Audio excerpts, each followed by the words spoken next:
Hello, this is 𝗙𝗏𝗟 and you're watching the Shift Asia. 𝗙𝗾𝗏𝗏 is a pioneering freshwater aquaculture biotechnology company established to commercialize and implement its cutting-edge technology aimed at enhancing the efficiency of freshwater prawn farming, giant prawns, Udang Galah. The brainchild of this business is CEO and founder of Giva Kuppusamy, and he recently received the 𝗙𝗿𝗄𝗏𝗏𝗏 Award in the technology category and also the Shell Livewire Malaysia National Level Award. So first of all, congratulations. Thank you, Freda. These are the two recent awards. I know you've gotten some other awards along the way, but congratulations, because I remembered, because it felt like one day after another. I was like, well done, and I witnessed one of this. I want to ask you, Giva, your story. Why Malaysian giant freshwater prawns? What's the challenge here? Oh, goosebumps. So this journey started with freshwater prawn in 2008 when I went to University of Malaya for my graduate studies. And that's where my first encounter with the species, being a Malaysian biodiversity. And when I looked at the statistics of production, we import almost 90% of what you consume, and only 10% are produced locally. Right. And the history of freshwater prawn started here in Malaysia in 1961 by Dr. 𝗪𝗏𝗏 in Penang. Indeed, Malaysia was the first country to breed them successfully in captive. And FAO has given the name Malaysian giant freshwater prawn. And we're importing Malaysian giant freshwater prawns back here. Okay, go on. Yeah, so that was the exciting part of learning the history. Of course, I always tell myself, anything we want to do, you look back into the history, right? So then I asked myself, if that's the case, we have pioneered it, but we are importing 90%. So how can we leverage the knowledge we learn in the university, especially from my graduate studies, to make a comeback for Malaysian prawn? And that's exactly the journey started from 2008 to now. I want to know, this 90% that we're importing, what's that in volume? About 5,000 metric ton. Per year? Per year. All right. Okay, so that's a lot that went for something that we started, right? There's something wrong with that picture. So that's 5,000 metric tons. So what's the worth? That's volume. What's the value? In terms of industry value, it can fetch up to 300 to 400 million ringgit. Okay. Yeah. So again, potential within Malaysia itself, and for us to start exporting, right? Okay. Now, what's so interesting is, I was looking at your LinkedIn, and you call it carbon neutral prawns. Yeah. Why is it carbon neutral prawns? So aquaculture is a growing industry. We have overtaken our livestock, even poultry. The criticism often comes in terms of the feed we use for the freshwater prawns or any fish per se. In traditional approach, we go to the sea and we catch all the sardines and the anchovies, and then we make it to pellets and then we feed them. In terms of conversion to protein, you're actually -9 kilo. Let alone the sardines and anchovies swim in the sea. Right. They can be a better food for the food chain. Right. But we're taking from the sea and converting it as a feed for the aquaculture. Right. So the aquaculture itself is something sustainable, but the feed ingredient is non-sustainable.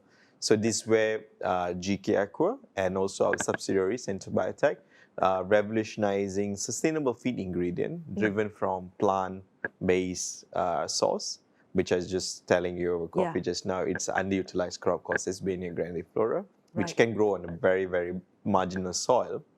So trying to bring that whole ecosystem in one place. And this is where we're coining the term carbon neutral, because we are offsetting a lot of carbon. Okay. Yeah. So now the prawns are eating plant-based. Yes. Right, which is something that's grown here as well. And Correct. This is your history with Crops for the Future. That was your life then, and you came up with this. Yeah. So this was my research project whilst I was there for 5 years. And the idea, of course, I worked on many different crops, and I finally decided on this particular crop because it's very suitable for Malaysian climate, and it doesn't take any fertilizers because it fixes own nitrogen. And on top of that, it does photosynthesis, right? So it's therefore sequestrate carbon from the environment and giving it an ingredient to feed the prawns. And both of these ecosystems exist in the same place. That means if I make a 1,000 acre of prawn farm, not 100% will be water body. Right. The used land for water is only about 70%. Okay. 30% will be remain as unused land. This is exactly we're going to stick the trees and feed it to the prawns. Wow. Okay. And so the solution is right there. Right there. And then that's where you get to be carbon neutral. So you were saying with that in place, right, then it becomes neutral. I can't completely comment on this. We are hiring a consultant to do the carbon life cycle analysis, also the GHG profile of this. So I think in next 6 months we'll be able to profile this. But as any layman, I would say every tree does utilize about 200 kilos of CO2 in a year. Right. So that itself can be, translated in a way that and offsetting 53% emission caused by the conventional method, which is like trawler boats going to sea and catching all the sardines and anchovies using diesel. So that, and then transferring them to the factory and finally to the farmers. So the entire carbon footprint in our ecosystem can be offset by having this tree, which also sequestrating carbon. So it's a quite of exciting thing for us. It is, and the plant is edible for humans, obviously, and helps with slimming. But that's a story for another day. Okay. Now, when you talk about your prawns and the technology, I know that your prawns grow, a bit larger. In the okay, I'm going to read this from your website. It says what was that again? Your technology involves a @𝗃female broodstock, which consists of male prawns engineered through biotechnological methods that can naturally breed with other males. So I'll read this. In the absence of female chromosomes, a 𝗃female broodstock generates exclusive all-male offspring. What does this mean to production? Okay, so in conventional, why there is also a change in pattern of growing freshwater prawn. Right. It's not sexy anymore. Okay. Because for farmers, because you have 70% females and 30% only males. Right. The 70% female often don't grow in size because they go into mating. Okay. So once they go into mating activity, the feed you give them is not translated into somatic growth. That means you don't have more meat. Right. But instead produce eggs. Okay. So this is often like a project management in aquaculture. You put in, you have to end. You cannot go endless. So this is where the size of female is inferior, and yet they cannot perform well, and the cannibalism rate increase because the 30% guys start to fight for the 70% girls. So now then we come up with a technology where we do a gene knockdown. It's not a GMO technology. Presented to Malaysian Biosafety Department in 2018. The facts and all the evidence. So we just do a gene knockdown, a temporary gene silencing, what we call. So the male become female, which is in our term near female, and you mate them with normal male, which is both carrying a ZZ chromosome crossed with a normal ZZ. By nature, they produce 100% males. But often we promise our farmers more than 90% because we are not God, right, to play God. Because in the environment, 1-2% males will become females as well.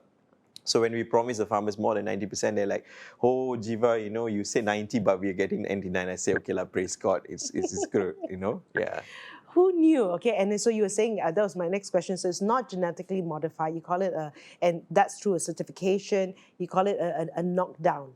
Or knockdown. All right. Okay. Now, how do your prawns help with food security? Is this a big concern here in Malaysia? So food security, as you know, in last 10 years, we have doubled our import to 70 billion ringgit food import. Where's it coming from, this 90? 90% mostly come from Bangladesh. Okay, right. So I think in terms of food security, I think also I will drive in also income security. Often we always say food security is important, but then the farmers are dying. They're not going to come into agriculture because it's not something high paying, right? So this is where this kind of species gifted to Malaysia is create food security, but also elevate income for the farmers, right? So this is where it's both of its kind, food security and income security. So I think that's where we reduce importation, substitution, and plus having produced locally, and then we become very savvy in terms of carbon footprint. So right now, the ones that are 10%, there's not enough to export at the moment? Not at all. Okay. Right. Okay. Now, how many farms do you have? And is expansion a problem? So we have what we call contract farmers and non-contract farmers. Non-contract farmers, they take our fries, they grow it, they sell it.